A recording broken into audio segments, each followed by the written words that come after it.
ఈ రోజు మీకు మంచి బ్రేక్ఫాస్ట్ ఐటమ్ చేసి చూపిస్తానండి. అదేంటంటే ఓట్స్ కొబ్బరితో దోశ అన్నమాట. చాలా టేస్టీగా ఉంటది. ఒక్కసారి నేను చెప్పిన విధంగా ట్రై చేసి చూడండి.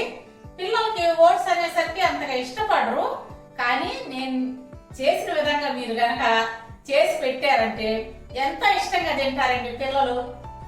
మీ హస్బెండ్ వాళ్ళు కూడా మంచి కామెంట్స్ ఇస్తారు. మీరు చేసి ఎలా వచ్చినాయో నాకు చెప్పండి. సరే బుజ్జమ్మాయి, విన్నారుగా ఫ్రెండ్స్. మా వీడియోస్ మీకు నచ్చినట్టయితే లైక్ చేయండి, షేర్ చేయండి. అలాగే కొత్త వాళ్ళు మా ఛానల్ తప్పకుండా సబ్స్క్రైబ్ చేసుకోండి.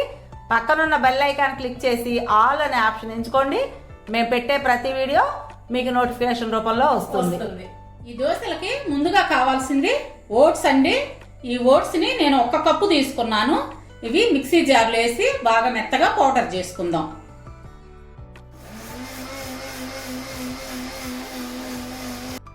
ఓట్స్ ని ఇలా పౌడర్ చేసుకున్నాను. ఇది 1 కప్పు గోధుమ పిండి.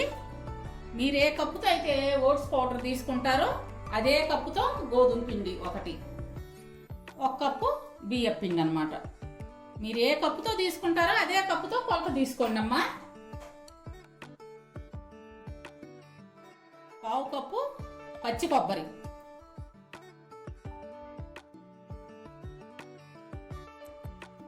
2 స్పూన్లు పచ్చిమిర్చి సన్నగా తరిగి ముక్కలు చేసి పెట్టుకోండి. 1 స్పూను అల్లం తరుగు,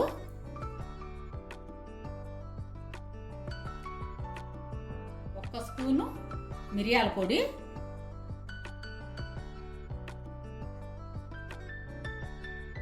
కొంచెం కరివేపాకు, తగినంత ఉప్పు.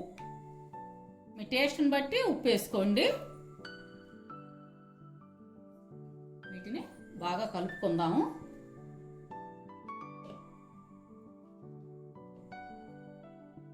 మీరు కారం ఎక్కువ తినేవాళ్ళైతే ఇంకొక పచ్చిమిర్చి సన్నగా ముక్కలు చేసుకొని వేసుకోండి.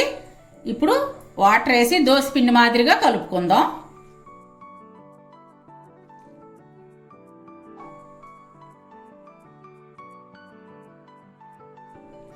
పిండి ఇలా జారుగా ఉండాలండి. మనం దోశలు మినప దోశలు పోసుకుంటాం చూసారా, ఆ విధంగా. మీరు ఈ క్వాంటిటీ ఎక్కువ తీసుకున్నప్పుడు పచ్చిమిర్చి, మిరియాల పొడి, అల్లం కొంచెం మీ టేస్ట్ని బట్టి యాడ్ చేసుకోవచ్చు.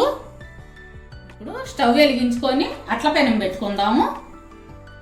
దాని మీద ఇట్లా ఉల్లిపాయతో మీకు దోశ అంటుకోకుండా వస్తుందండి. ఉల్లిపాయతో ఇట్లా స్ప్రెడ్ చేసుకొని పెనం మొత్తం ఇలా తుడవండి ఉల్లిపాయతో.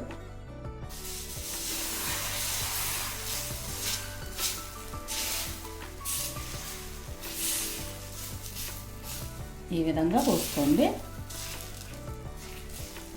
మీకు కొంచెం పలచగా కావాలంటే కనుక వాటర్ ఇంకొంచెం కలుపుకోండి.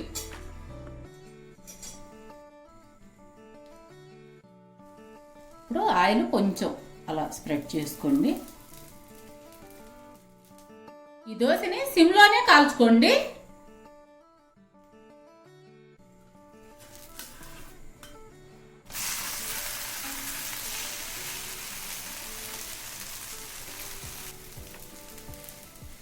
చూసారుగా నేను ఎలా టర్న్ చేశానో. ఈ దోశ అసలు పెనానికి అంటుకోకుండా బాగా నీట్గా వస్తుందండి. మరి పచ్చిగా తీయకుండా ఎర్రగా కాలిన తర్వాతే తీయండి.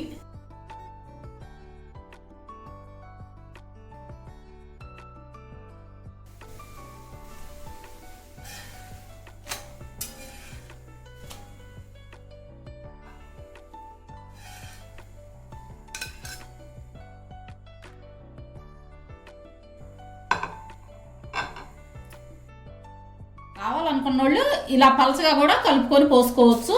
నేను కొంచెం పలచగా కలిపాను.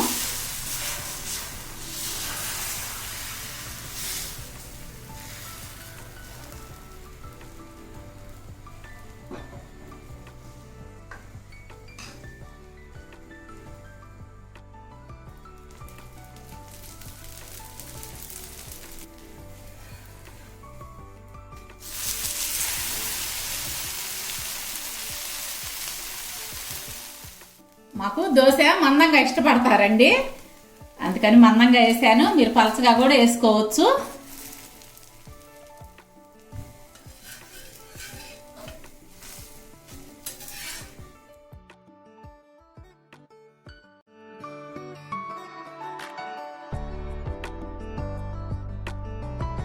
చూసారు కదండి దోశలు ఎంత ఈజీగా చేసుకోవచ్చో. మీరు కూడా ఇలాగే చేసుకొని తిని చూసి ఎంత టేస్టీగా ఉన్నాయో నాకు కామెంట్స్ లో చెప్పండి. అయితే ఈ దోశలకి కొబ్బరి చట్నీ చాలా బాగుంటదండి. కొబ్బరి చట్నీ కాంబినేషన్ సూపర్ అన్నమాట. మీరు కూడా తయారు చేసుకొని తిని చూసి నాకు చెప్పండి. రేపు మరొక మంచి వీడియోతో మీ ముందుకు వస్తాము. అప్పటి వరకు బాయ్.